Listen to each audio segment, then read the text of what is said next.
Convido você para abrir a sua Bíblia no Evangelho de Mateus, capítulo 8.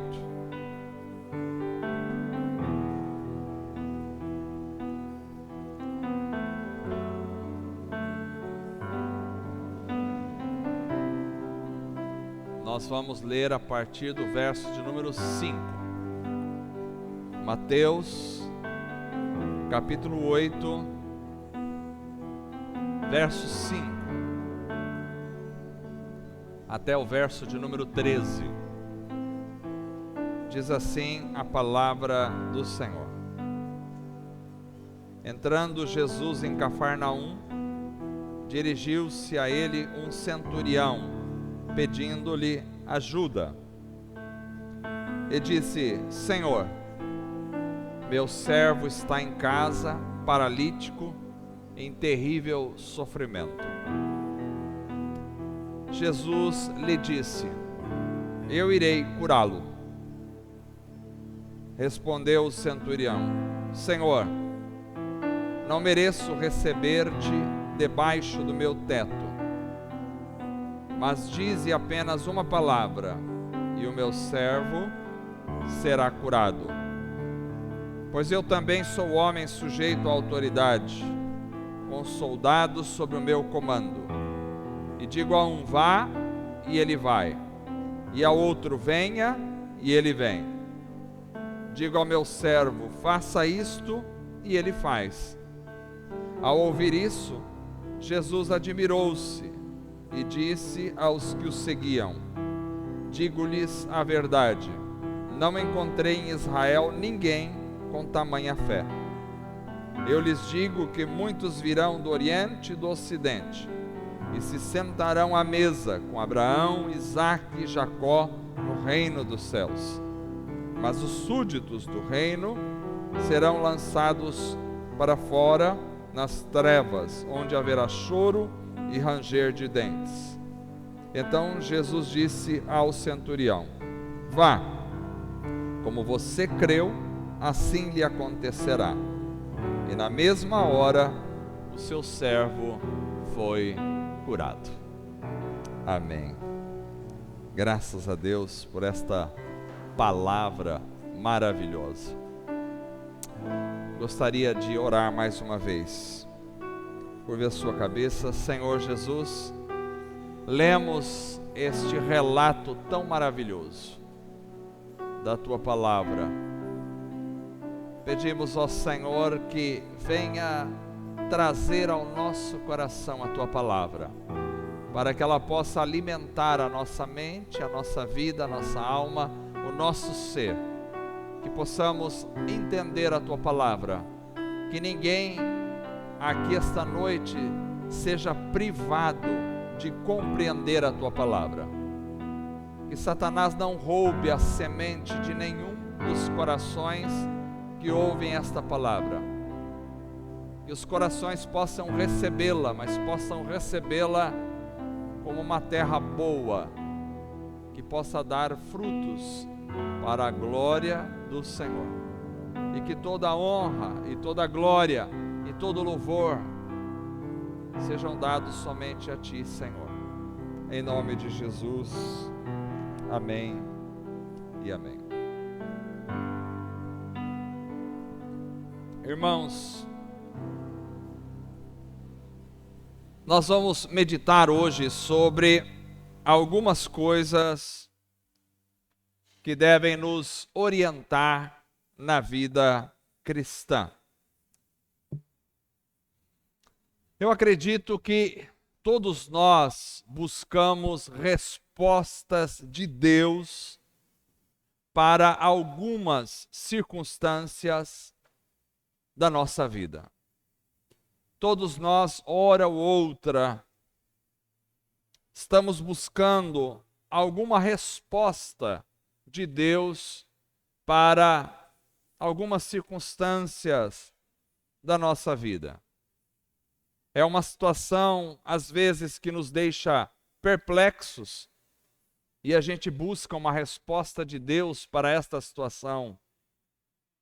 Ou é uma demanda que ameaça a nossa tranquilidade, e a gente espera uma resposta de Deus, ou é um dilema em que a gente está e que nos exige uma decisão a tomar, e a gente não sabe muito bem qual decisão tomar, e a gente clama a Deus pedindo uma resposta. Ou é uma dúvida a respeito de determinado assunto que a gente precisa de um esclarecimento, ou algum tipo de busca que estamos fazendo por algum motivo e que nós precisamos de uma resposta. Ou seja, muitas são as circunstâncias de nossas vidas que nos levam a, de alguma forma, aguardar uma resposta de Deus. Pensando nisso e olhando para este texto, eu comecei a ter alguns insights que eu gostaria de compartilhar com vocês esta noite. Quais seriam os princípios relevantes para encontrarmos respostas no Senhor? Quais são as condições que nós deveríamos ter para encontrar uma resposta no Senhor? O texto desta noite fala de um centurião. Um centurião era um homem importante no comando do exército romano, que cuidava de uma centena de soldados que estavam sob seu comando. Como vocês sabem, na época em que Jesus esteve sobre esta terra, Israel estava sob o domínio do Império Romano. Então existiam guarnições de soldados que às vezes estavam estabelecidos em algumas cidades de Israel. E ali em Cafarnaum, onde acontece esse episódio, era um desses locais onde os romanos tinham um destacamento que ficava ali e precisava de um centurião, que equivale mais ou menos a um capitão hoje em dia do exército, a um capitão da polícia, que comandava os soldados que estavam debaixo da sua autoridade. Então, este homem era um centurião. O relato fala de uma história com este centurião. Era um homem importante no mundo do exército, no Império Romano, que tinha autoridade, mas ele tinha um problema. E não era para ele, propriamente dito, que a que se referia este problema. Ele tinha um servo, e esse servo estava terrivelmente atormentado por uma enfermidade, e estava paralítico, e sofria muito. E então esse centurião, ele vai pedir ajuda a Jesus. E é muito interessante esta história, porque nela a gente pode identificar um coração que encontra resposta positiva em Jesus.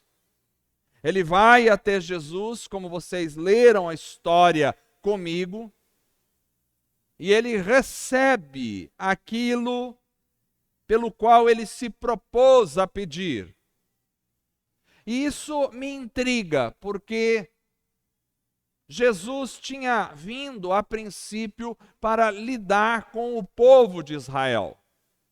Mas agora aqui nós temos um homem, um romano, que não pertencia ao povo de Israel e que, de alguma forma, causa uma admiração, um espanto em Jesus. Então, eu penso que precisamos olhar para o relato e tentar ressaltar alguns pontos importantes que estão no coração deste homem, porque ele encontra resposta em Jesus. Como era este coração? E aqui nós precisamos olhar para esses princípios com cuidado esta noite.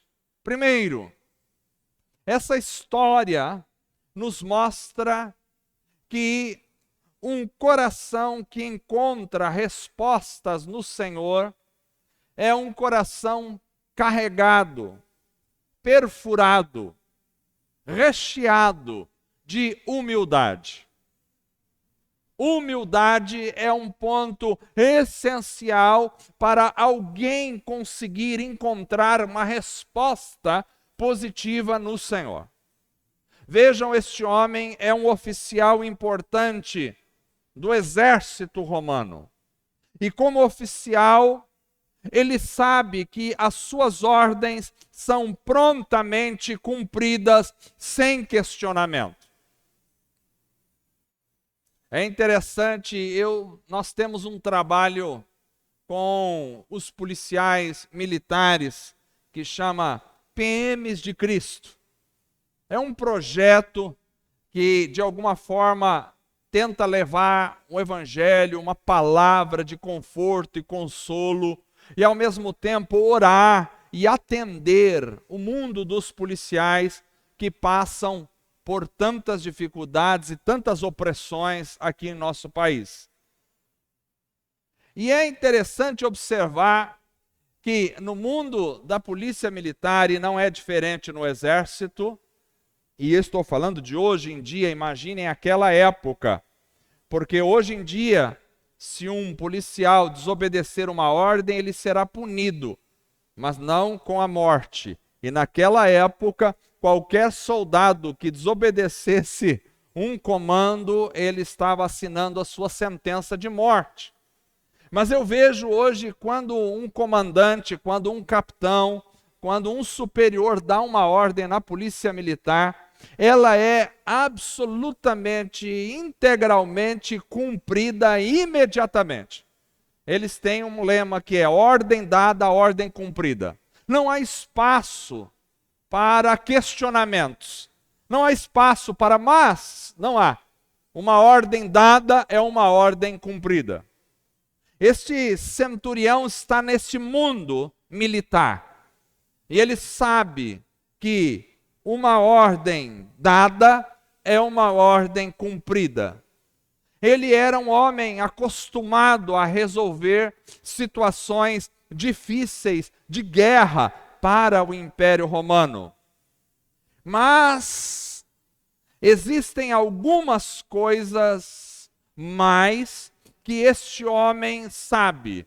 Ele não só sabe que as ordens dadas são ordens cumpridas, ele não só sabe que ele pode resolver alguns problemas para o Império Romano, mas ele também sabe que, embora o Estado seja poderoso, o Império seja poderoso, ele sabe que os poderes do Estado não são suficientes para dar conta da vida.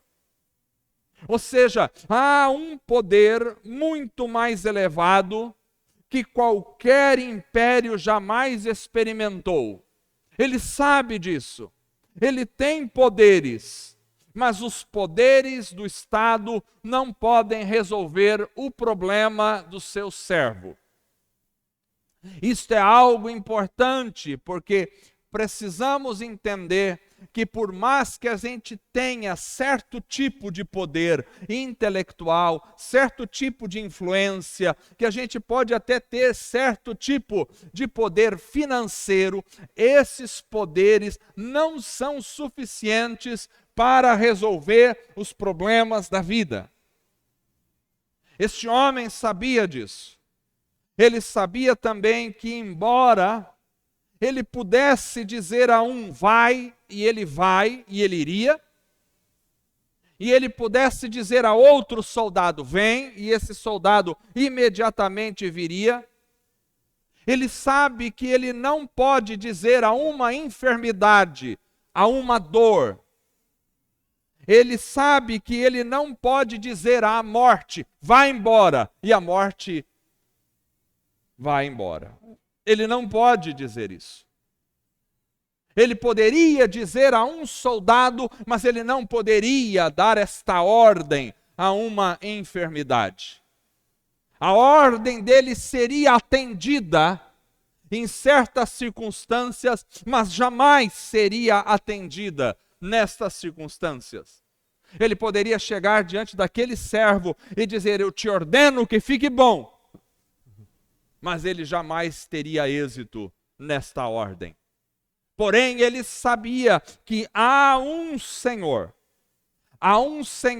que os poderes da enfermidade, da morte, do inferno não podem resistir. Há um Senhor que está muito acima de qualquer outro Senhor, e este Senhor é Cristo Jesus, o nosso Senhor. Aleluia. Mas mais do que isto, este homem também sabia do poder da sua palavra, mas sabia também que a sua palavra não tinha nenhum poder nesta vida de cura. Ainda ele sabia que muitos podem entrar debaixo do seu teto. Até mesmo o imperador romano poderia visitá-lo e poderia entrar debaixo do seu teto. Mas ele sabia que ele, por mais importante que fosse, não era digno de receber Cristo debaixo do seu teto. Então, é importante observarmos que esses elementos revelam neste homem um coração cheio de humildade. Irmãos, um coração que está carregado de humildade é um coração que sabe dos seus limites. Um coração que está carregado de humildade é um coração que sabe pedir ajuda. Já viram pessoas que não gostam de pedir ajuda? Já viram gente que não está dando conta da situação, que não está dando conta do recado, que está um caos na vida, mas ele resiste em pedir uma ajuda, ele resiste em pedir socorro, ele resiste em levantar a mão e dizer, eu preciso de alguém para me ajudar. Porque às vezes o orgulho atrapalha as pessoas de dizer, eu não estou conseguindo resistir sozinho, eu não sei mais o que fazer, eu preciso de ajuda. Mas este homem quebra qualquer tipo de orgulho e ele vai pedir ajuda. Um homem importante do império percebe que ele não dá conta da situação e ele precisa pedir ajuda. Mas mais do que isso, um coração que se dispõe a ir humildemente até o Senhor, este é um coração que pode encontrar respostas no Senhor. Coração humilde é o coração que sabe pedir ajuda. Coração humilde é o coração que entende os seus limites. Coração humilde é um coração que se dispõe a ir até ao encontro do Senhor. Não pensavam, se Deus quiser, Ele que me encontre em algum lugar. Um coração humilde é um coração que se dispõe a dizer, eu quero ir ao encontro do Senhor. Um coração humilde é um coração que, a despeito de quem seja, ou do que tenha, ele sabe que tudo não passa de poeira diante do Senhor. Deixa eu falar para vocês, há algo importante nesta vida. A gente às vezes procura uma certa posição social, a gente às vezes procura adquirir alguns bens na vida, a gente procura ter isso ou aquilo nessa história, mas eu quero dizer para você, qualquer coisa que você adquira no âmbito material desta vida, não passa de poeira perto do Senhor. Porque tudo, absolutamente tudo nesta vida vai passar. Seu cabelo vai passar, a sua expressão física vai passar, aquilo que você come passa, aquilo que você tem como carro passa, a sua casa vai passar, seu salário vai passar, seus desejos, tudo vão passar e nada vai ficar, mas o Senhor permanece para todo sempre. Aleluia. Então, um coração humilde é um coração que busca o Senhor e que sabe que tudo na vida é poeira perto do Senhor. Um coração humilde é um coração que não se apega a seus direitos. É um coração que não reivindica seus desejos, mas sim um coração que sabe ser digno de receber absolutamente nada de ninguém, e tudo aquilo que ele recebe é por mera graça. É por isso que este homem vai até Jesus e diz: eu não sou nem digno. Presta atenção, não é um mendigo que está falando isso para Jesus, é um importante oficial romano. Ele diz: eu não sou digno de que tu entres debaixo do meu teto. Ele sabe da sua indignidade. Quando somos, irmãos, muito apegados ao nosso próprio ser, preste atenção nisso. Quando nós não sabemos abrir mão de quem somos, quando a gente não aceita ser desprezado por ninguém, quando a gente não aceita ser humilhado na vida, quando qualquer ponta de humilhação sobre nós nos fere muito mais do que deveria, fere o nosso ego, a ponto da gente ficar irritado, da gente querer tirar satisfação com as pessoas, a ponto da gente perder a paz, perder o sono. Quando, como diz Oswald Chambers, eu ando muito preocupado com o respeito que as pessoas devem a mim, então o meu coração não pode encontrar respostas no Senhor. Um coração que encontra respostas no Senhor é um coração que se revestiu da humildade, que abriu mão dos seus direitos, que se rebaixou, que disse: eu não consigo, eu preciso de ajuda. É um coração que disse: eu não dou conta da situação.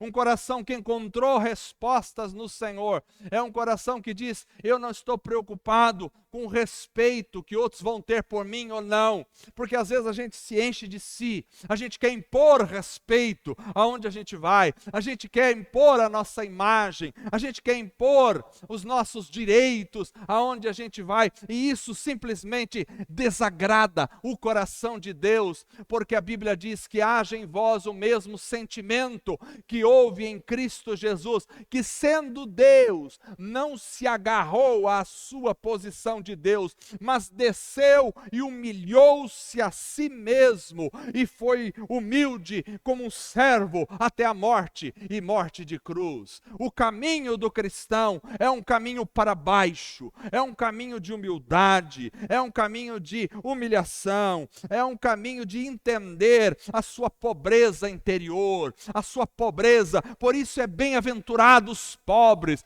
porque os judeus se achavam muito ricos e estavam perdendo a possibilidade de conhecer o Senhor da vida. Bem-aventurados os pobres, aqueles que olham para si e dizem: eu não sou nada sem o Senhor, eu não sou nada sem o Senhor, eu preciso do Senhor. É por isso que Cristo diz: se alguém quer vir após mim, negue-se a si mesmo, tome a sua cruz e siga-me. Tomar a cruz é o processo de maior humilhação que uma pessoa pode ser colocada, porque é na cruz que ela vai negar a si mesmo, é na cruz que ela vai rejeitar os próprios desejos do egoísmo, da vaidade que estão em seu coração, é na cruz que ela vai morrer para si mesmo, para ser recebida por Deus na glória, aleluia. Então o que nós precisamos é de um coração em humildade.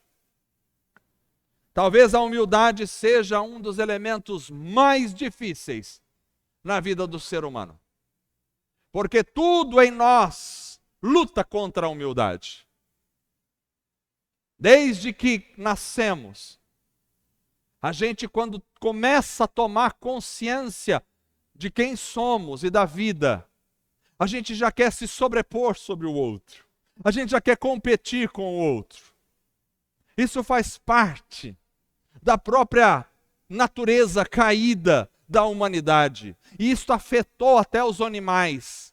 Já viram os animais que às vezes tem algum tipo de pássaro que ele bota 2 ovos no ninho.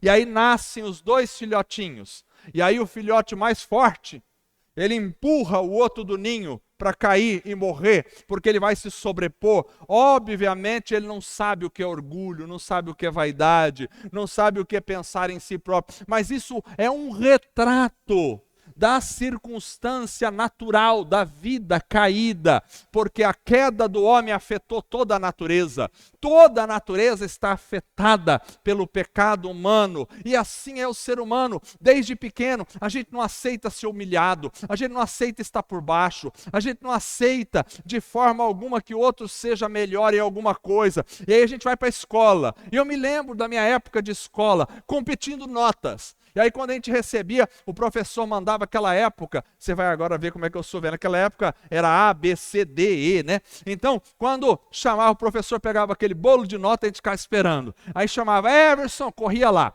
Aí pegava a minha nota. Se a minha nota fosse B ou C, misericórdia, eu ficava esperando meus amigos do lado, quero ver a nota deles, quero ver a nota deles. Se a nota deles fosse A, me dava um desespero, uma angústia na alma, mas se a nota deles fosse D, eu falava, até que eu não sou o último, glória a Deus, né? Então, por quê? Porque nós somos competitivos, porque a gente tem dificuldade de alguém olhar e falar assim, você tirou D, mas eu tirei A. A gente tem essa dificuldade. Quando alguém vai bem na vida, a gente fica incomodado com essa situação. Quando alguém chega na igreja de carro novo, a gente fica, está roubando. Alguma coisa ele está fazendo. A gente fica incomodado com essa situação. Porque de alguma forma a gente se sente inferiorizado na história. Porque a gente quer andar por aí e a gente quer que todo mundo olhe para a gente, elogie, bata palmas e diga, você é o máximo, você é o melhor. Eu vou dizer uma coisa para vocês, irmãos. Todos nós somos feitos de terra. A terra vai comer os olhos, vai comer o cabelo, vai comer a barriga, vai comer o estômago, vai comer tudo. Nós vamos virar pó, mas quem tem Jesus Cristo tem a vida eterna, aleluia. É preciso, era para dar glória a Deus bem alto, glória a Deus numa mensagem dessa. Nós precisamos aprender com Cristo a nos humilharmos. O homem de Deus cresce para baixo. Quando alguém chega querendo conseguir conquistar, fazer, não entendeu a cruz. Um oficial romano desce do salto, curva sua cabeça e vai procurar Jesus e pede socorro. Um coração humilde não desprezará o Senhor. Como é que você alcança uma resposta do Senhor? Humilhai-vos perante o Senhor, e Ele a seu tempo vos exaltará. Humilhai-vos perante o Senhor. Essa mensagem vai na contramão de que um monte de coisa você às vezes está ouvindo aí por fora, que diz, não, você conquista, você pode, você é o bom. Essa mensagem bom, que você é o bom, que você conquista, que você pode, não é bíblica. Pode usar a Bíblia, o diabo também usa a Bíblia toda hora. Não é bíblica. A mensagem bíblica é humilhai-vos diante do Senhor. Só há uma forma de nós vivermos bem, em humildade. Precisamos nos humilhar diante do Senhor. Precisamos viver em humildade, sabendo das nossas limitações, se rebaixando em relação aos nossos direitos, aprendendo a não mandar, mas pedir em humildade. Tem gente hoje querendo dar ordem até em Deus. Já dão ordem uns nos outros, mas parece que não dá certo. Só dar ordem no ser humano é muito pouco. Aí começa a dar ordem em anjo. Agora eu vou dar ordem no anjo. Presta atenção, você não dá ordem em anjo, nem eu dou ordem. Os anjos estão nas ordens de Deus, não nossa. Nós não temos autoridade para dar ordem em anjo. A Bíblia nunca mandou a gente ordenar nada para os anjos. Tem gente ordenando para anjo, para cima e para baixo. Aí daqui a pouco não está bom só o anjo. Aí agora eu preciso ordenar para Deus. Deus tem que fazer. A Bíblia diz que o orgulho precede a ruína. Viver em humildade é se rebaixar. Segundo, tem 47 pontos. Brincadeira, 3 só. Segundo, também essa história nos mostra que um coração que encontra respostas no Senhor é um coração cheio de compaixão. Primeira coisa, humildade. Segunda coisa, compaixão. Cheio de compaixão. O pastor da Amor e Graça me convidou para pregar sobre compaixão num congresso aí no Carnaval. Já estou queimando com essa palavra no meu coração. Compaixão. Esse homem, esse centurião, era alguém que estava disposto a se humilhar, a buscar em Deus em favor de outro. Irmãos, vou te falar uma coisa a vocês. A gente orar a Deus em nosso favor é uma coisa. Mas nós orarmos e clamarmos a Deus em favor de outro é outra coisa. É outro nível. Esse homem aprendeu a ir em favor dos outros também. Nós precisamos aprender a ir não só em nosso favor, mas também em favor dos outros.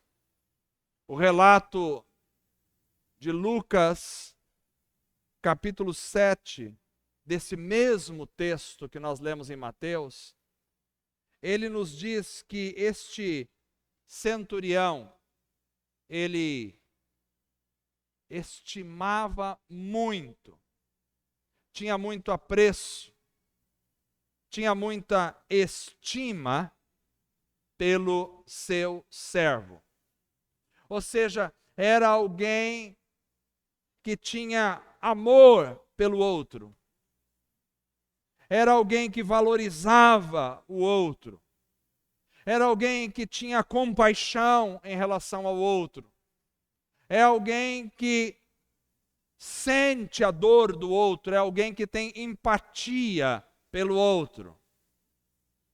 Vejam bem, um homem na posição de um centurião naquela época poderia simplesmente descartar um servo como se fosse um objeto, jogá-lo no lixo.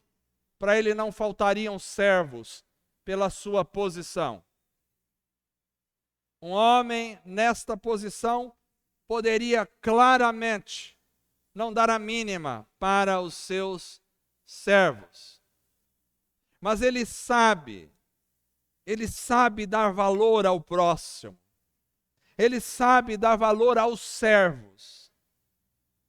Ele valoriza aqueles que estão em uma posição social inferior a si mesmo. Ele não pensa, bom, olha, é o seguinte, já fiz demais por você. Já tentei curar, comprei remédio, já gastei demais com você. Olha, agora cada um que lute por si. Vai, se vira aí, já dei muito do meu dinheiro. Ele não pensa assim, ele não é assim. Esse homem vai até as últimas consequências pelo outro.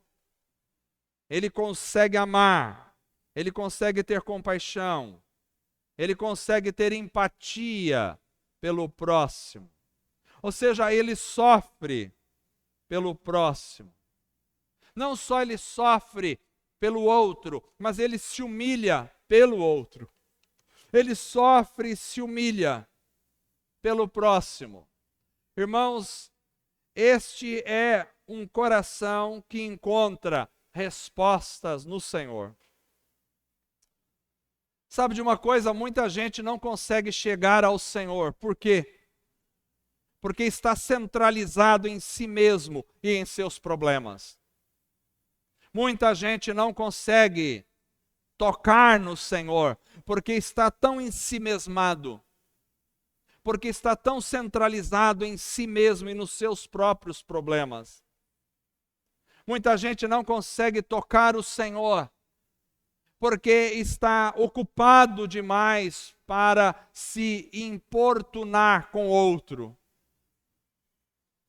Muita gente está cheio demais de problemas próprios. Olha, eu preciso resolver primeiro os meus problemas. E os problemas, quando você vai resolver primeiro os seus problemas se avolumam exponencialmente, de tal forma que você passa 90 anos da sua vida tentando resolver os seus problemas e jamais vai conseguir dar cabo deles.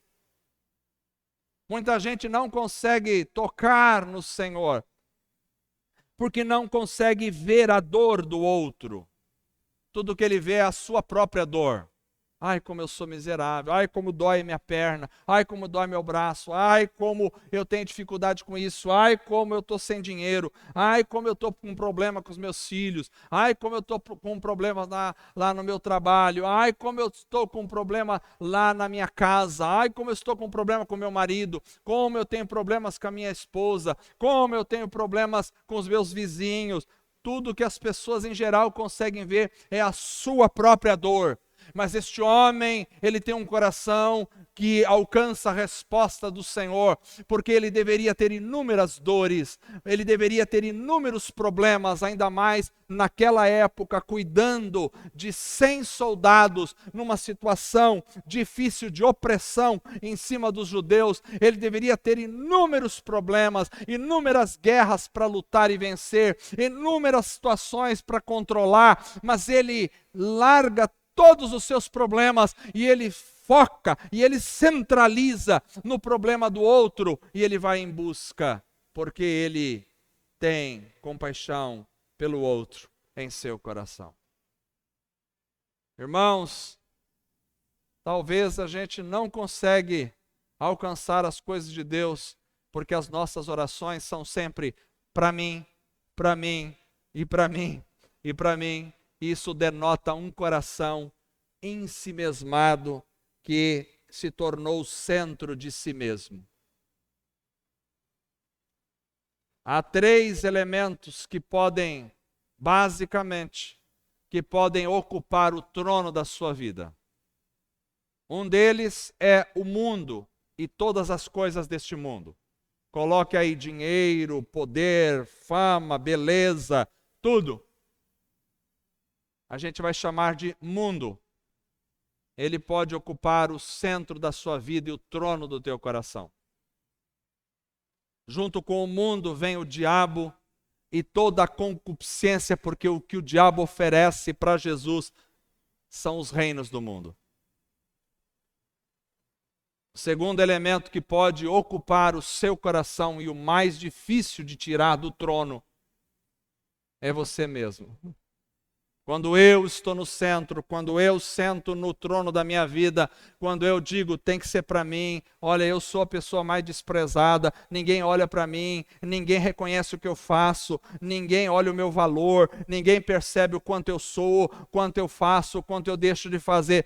Quando eu estou no centro, é muito difícil destronar o próprio eu.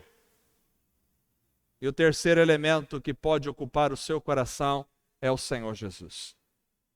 Mas Jesus só vai sentar no trono do teu coração se o mundo for destronado dentro de você e se o seu próprio eu for destronado dentro de você, para ocupar apenas o trono do seu coração no Senhor Jesus. Esses corações aqui não conseguem encontrar respostas no Senhor, porque eles não conseguem olhar para o outro. Mas quando eu tiro o foco de mim mesmo e começo a olhar para o outro, então o meu coração começa a se tornar apto para receber a resposta do Senhor. Terceiro e último lugar, eu gostaria de falar esta noite, que esta história nos mostra também que um coração que encontra respostas no Senhor é um coração que encontrou suficiência na palavra do Senhor. Este ponto é muito importante. Jesus disse para aquele centurião: eu vou até a sua casa e vou curar o teu servo. Mas o que aquele centurião responde? O texto que nós lemos, Mateus capítulo 8, verso 8, ele diz: Senhor, não mereço receber-te debaixo do meu teto, mas dize apenas uma palavra e o meu servo será curado. Dize apenas uma palavra. O senhor não precisa assinar nada, o senhor não precisa ir lá, o senhor não precisa fazer nada. O senhor só fala uma palavra e o meu servo será curado. Eu só preciso da tua palavra. Eu fico impactado com este homem, porque ele ficou absolutamente satisfeito com uma palavra de Jesus. Ele diz: só a tua palavra me basta, eu não preciso de mais nada. Sabe, irmãos, o nosso grande desafio é encontrarmos suficiência na palavra do Senhor. Diga uma palavra e tudo está resolvido. As pessoas hoje em dia, em geral, elas querem shows nos cultos, elas querem cantatas impressionantes, megalomaníacas, elas querem manifestações de grandes sinais, elas querem catedrais lotadas, elas querem muita coisa. As pessoas em geral querem grandes musicais que tragam muita emoção aos seus corações. Elas querem se deslumbrar com coisas fantásticas, mas poucos, absolutamente poucos, se satisfazem com a palavra do Senhor. Basta uma palavra, e o meu servo será curado. Eu não preciso de um show, eu não preciso de pirotecnia, eu não preciso de grandes manifestações, eu não preciso de ver nada, eu preciso da tua palavra. Basta a tua palavra me basta. Será que eu posso dizer ao Senhor: eu não preciso de mais nada, eu preciso da tua palavra, a tua palavra me basta. A tua palavra me basta, porque a palavra de Deus é a palavra criadora, a palavra de Deus é a palavra curadora, a palavra de Deus é a lâmpada para os nossos pés, é a luz para os nossos caminhos, a palavra de Deus é o alimento para o nosso dia a dia. Hebreus capítulo 11, verso 3 diz: os mundos, pela palavra de Deus, foram criados, de maneira que aquilo que se vê hoje não foi feito do que é aparente, mas foi feito daquilo que não se vê, a palavra. A palavra disse: os mundos foram criados. O salmista diz no Salmo 107, verso 20, enviou a sua palavra e os sarou e os livrou da destruição.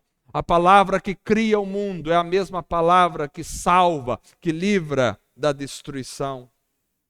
Jesus disse em Mateus capítulo 4, verso 4, para Satanás: nem só de pão viverá o homem, mas de toda a palavra que sai da boca de Deus, porque a palavra de Deus é que sustenta a vida do homem.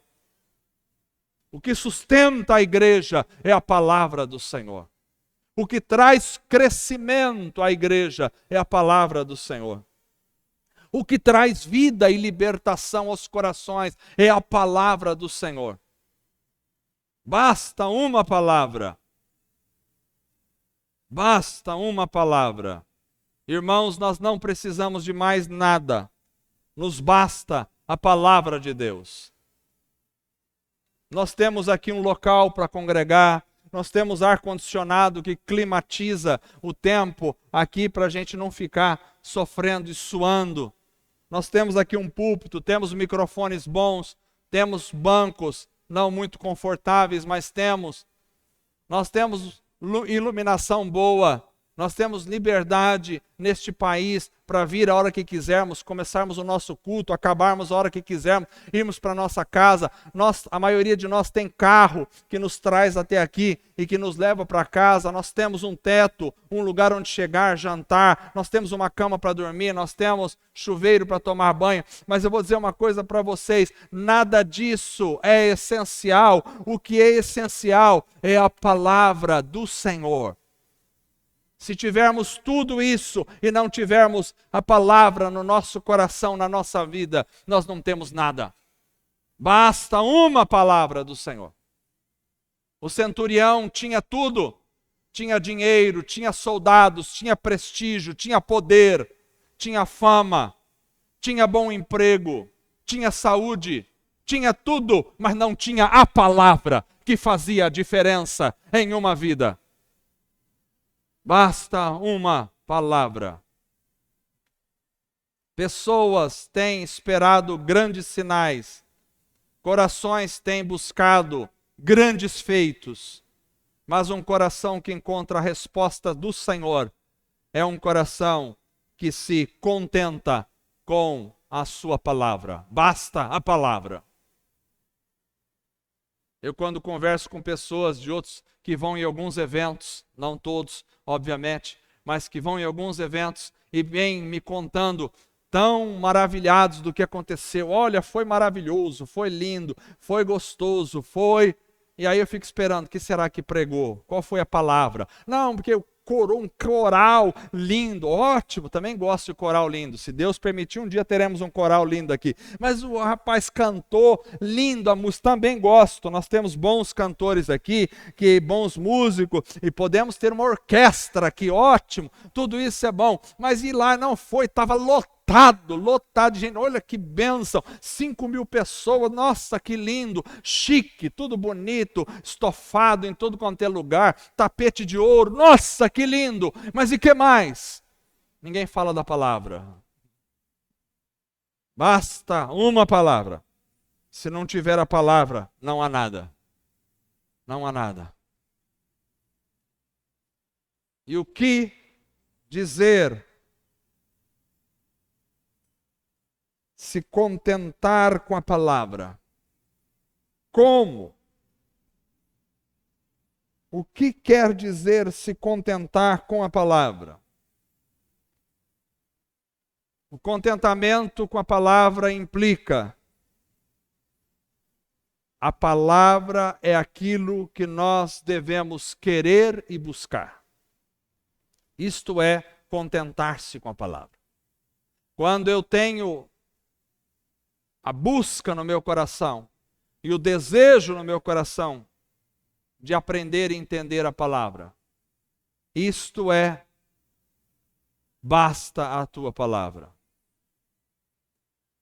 O contentamento com a palavra implica que a palavra precisa ser compreendida. Preste atenção, nós não estamos aqui para fazer um show espiritual. Nós estamos aqui para entender, compreender a palavra. Por isso eu orei no começo desta mensagem, para que Satanás não roubasse a palavra do coração.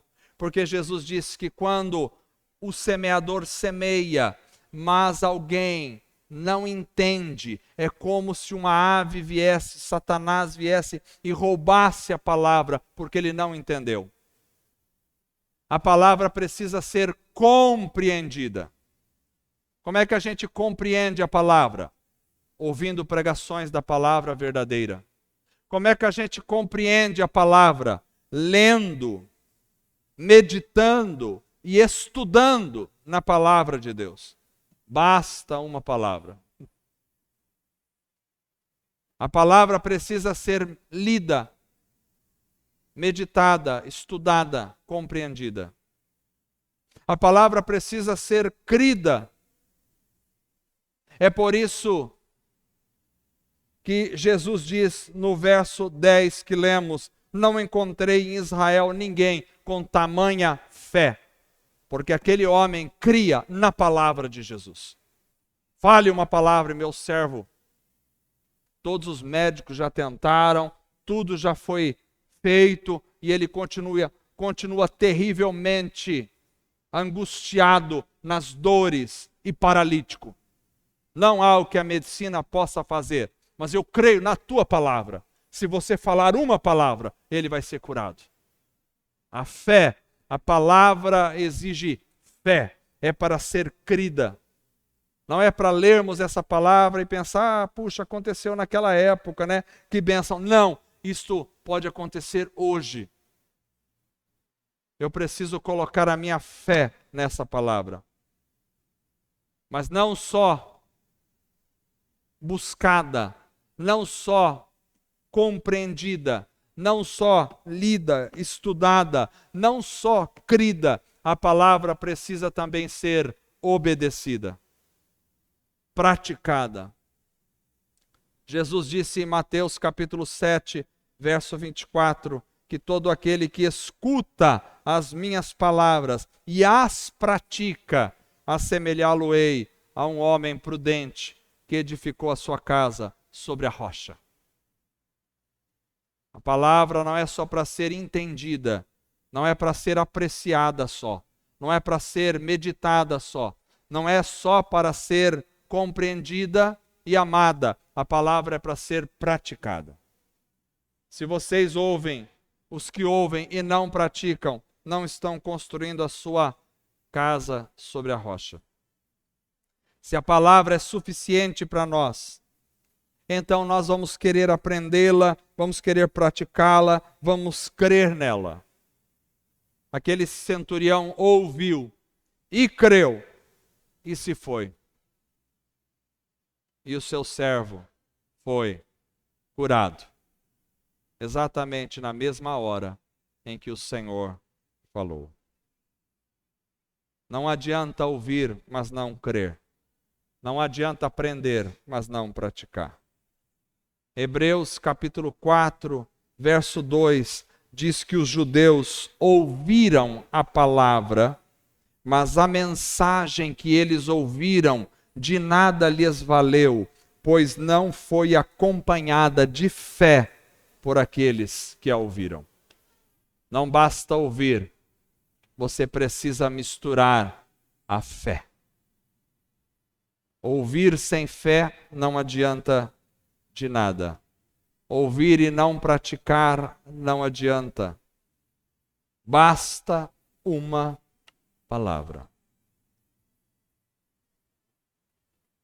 Uma palavra ressuscita um morto. Uma palavra cria mundos. Uma palavra do Senhor faz a diferença. Vamos ficar em pé.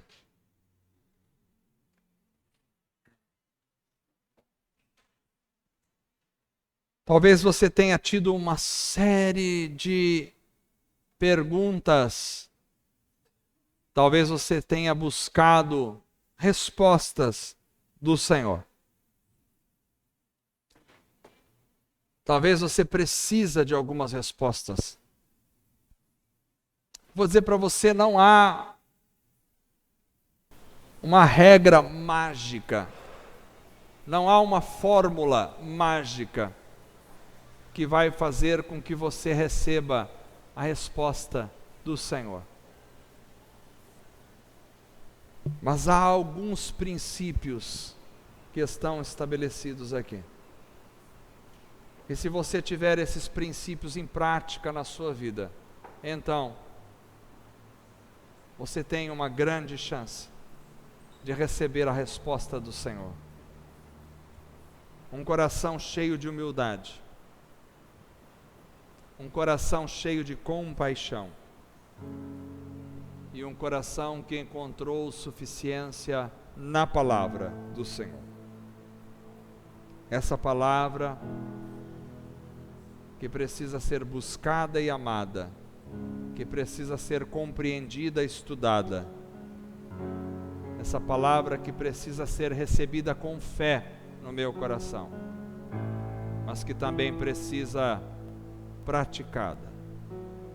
Precisa ser praticada.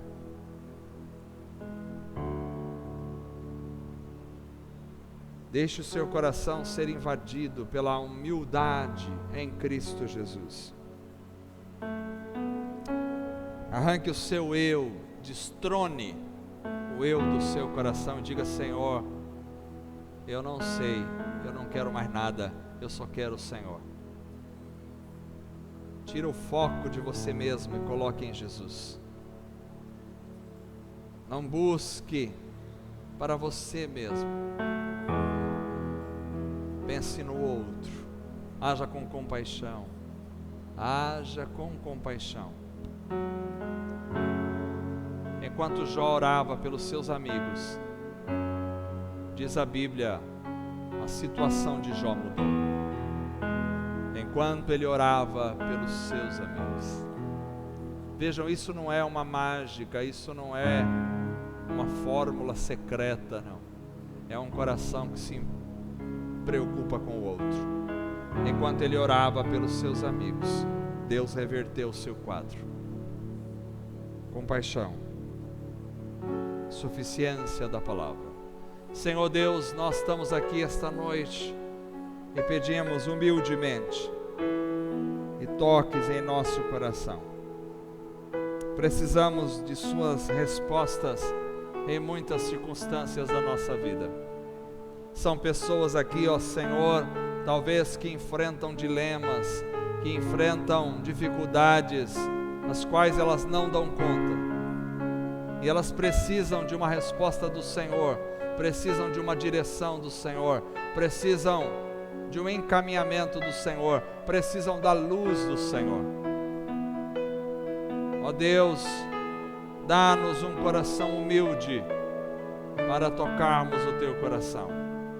Dá-nos, Senhor, um coração cheio de compaixão, para que possamos viver uma vida abrindo os braços para acolher outros. Dá-nos, Senhor, um amor e um sentimento e uma consciência de suficiência da Tua palavra. A Tua palavra nos basta. Basta uma palavra do Senhor. Os homens podem falar muitas coisas que nada aproveitam, mas basta uma palavra do Senhor e mundos são criados. Ajuda-nos a amar Tua palavra, a entender Tua palavra, a crer na Tua palavra, a estudar a Tua palavra, a viver a Tua palavra. Que isso seja para a glória do Senhor esta noite e sempre, em nome de Jesus. Amém. Vamos cantar ao Senhor com alegria esta noite.